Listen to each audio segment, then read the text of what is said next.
All right, so straight from the bowels of Amazon, I got a new replacement aftermarket carburetor. I didn't even bother looking for an OEM one. This probably would have been in totaling the mower territory had I spent that much money on an OEM one from Kohler. So if this was a Honda carburetor, I wouldn't be as worried about it if I was with this one being a Kohler or any other Chinese engine.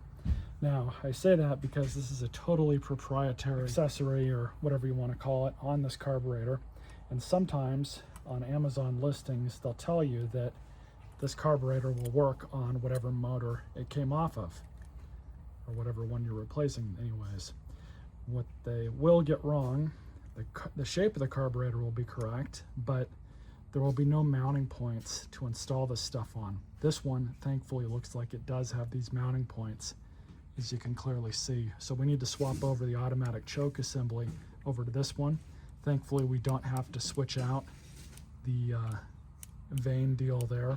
Sometimes you have to do that and swap out these plastic pieces with the old ones.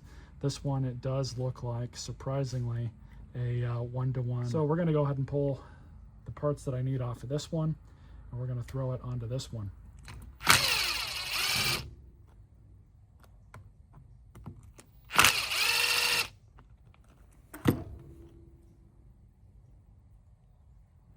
I'm also going to pull off this because we'll be swapping this over as well.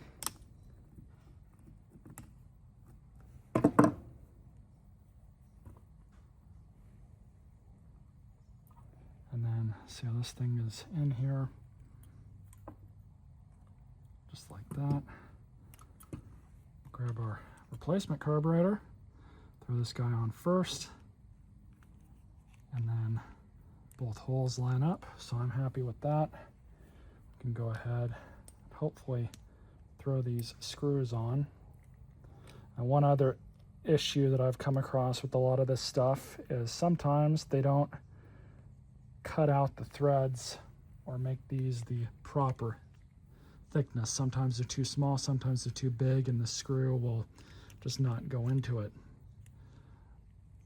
Often they are not threaded in the factory, and you do have to end up threading them in, but these are already threaded, so that's good.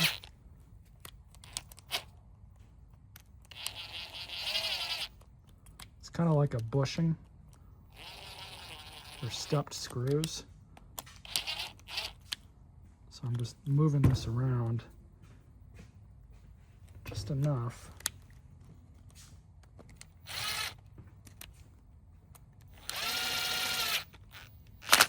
to get it on and in place, just like that. And we just throw this line back up here.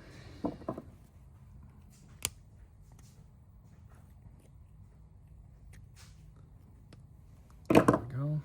Now we have the automatic choke part that goes to the muffler.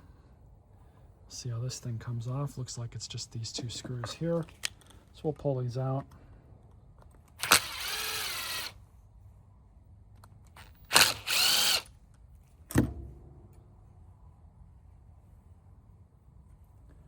That comes off.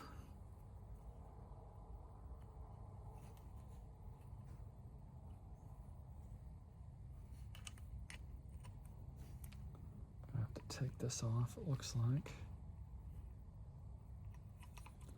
This is kind of the part where I'm always afraid of breaking stuff.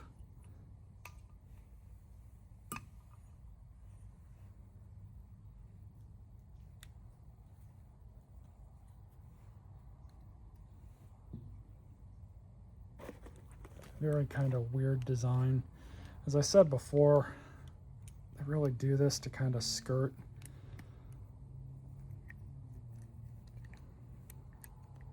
all the legalities of basically copying an engine, or anything else for that matter.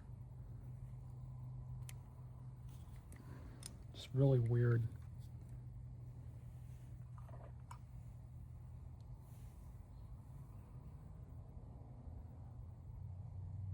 If I can get it back on the correct way, of course.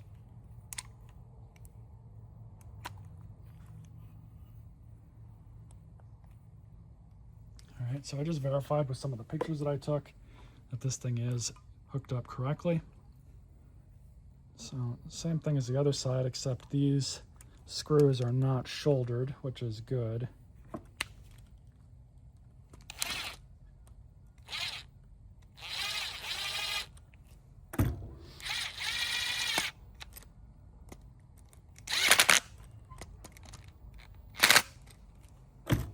Working as advertised. Nothing's locking up, so happy with that. Let's go ahead and get this thing reinstalled on the machine. Got the spark plug, just cleaned up the top a little bit. It's supposed to be at 30 thousandths. So grab her. Looks like it's pretty much there. Widen it just a little bit. 30 thousandths. Works for me.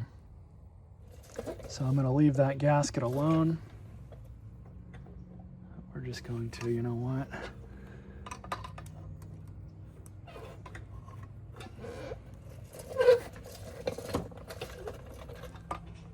Throw the linkages back on.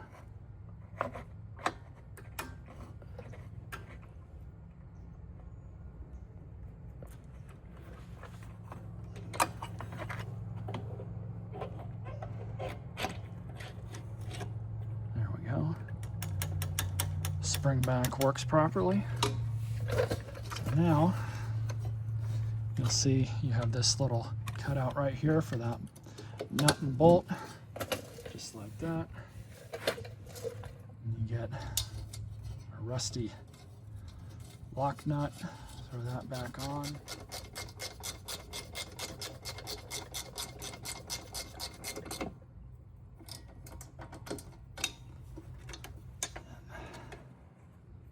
That out of the way.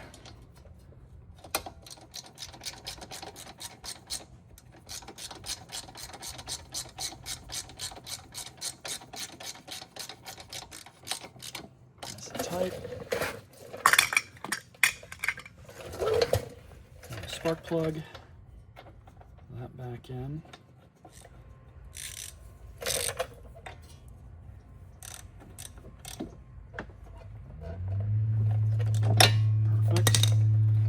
Of course, the boot, you throw that back on. We'll know if this spark plug has spark or not once we go to try and fire this thing up. Can't forget the fuel line. This fuel line's still pretty healthy, so I'm just going to leave it alone. It's nice and pliable, and that's really what you want. When they start hardening up, that's when it's a good idea to replace them, but this one's perfectly fine. So I just realized after I put the old carburetor away, there is in fact a gasket. It was stuck to the carburetor, so I went and grabbed that.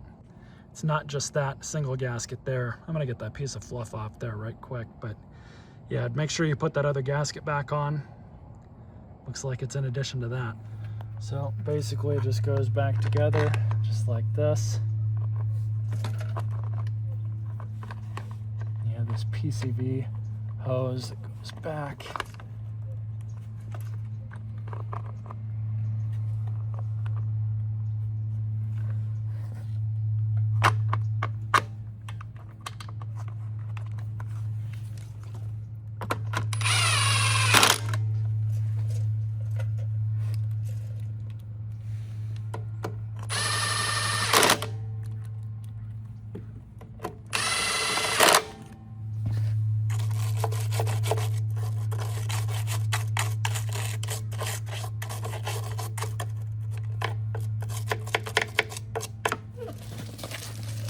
The new air filter and cover.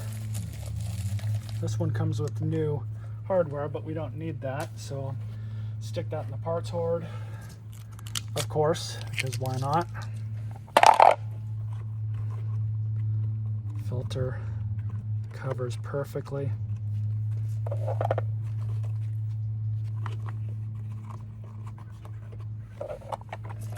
Probably wait until after I verify that this new carburetor doesn't leak any fuel, but whatever.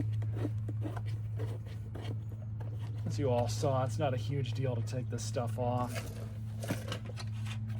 So all of that went back on properly. And we'll just go ahead and throw these on.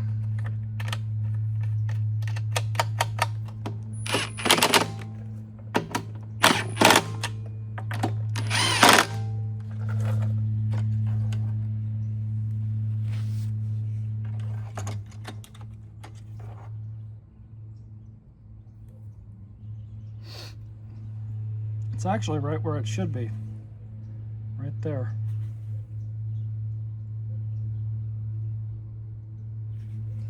I'm happy with that then. I'm not worried about that oil at all. Still got to replace this. That's easy enough though. These just come out right up here, just like that.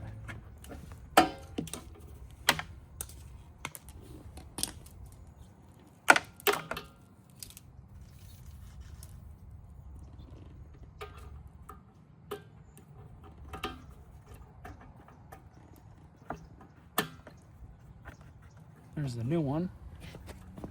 So this isn't the first time I've had to do something like this. As you all can see, the deal here is not long enough to reach down here. So what you do in a time like this is you get like an automatic center punch and you more or less map out where you want this thing to go.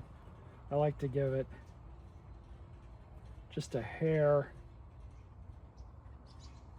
of slack.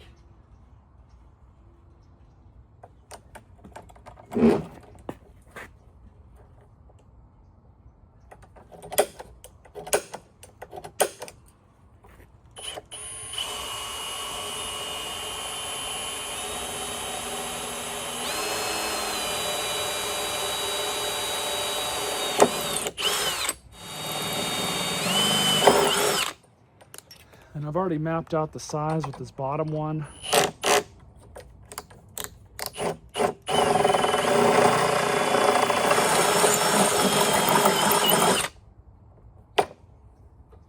These particular engines have a micro switch. That is what allows the spark to spark. Listen. You can hear it switching right there. So I just put some gas in it. Nothing's leaking out, or at least doesn't appear to be. There's no on-off switch or manual choke on this, so we're just going to try and start it up and see what happens.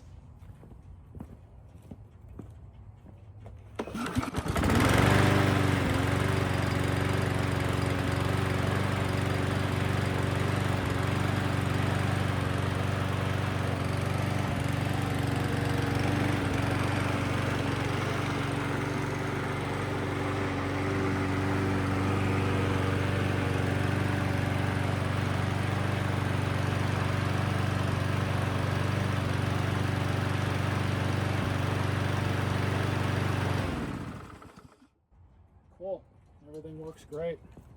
So all I've got to do now is replace that old bag, put that beauty cover back on, and give this thing a bath, and it should be an easy sale.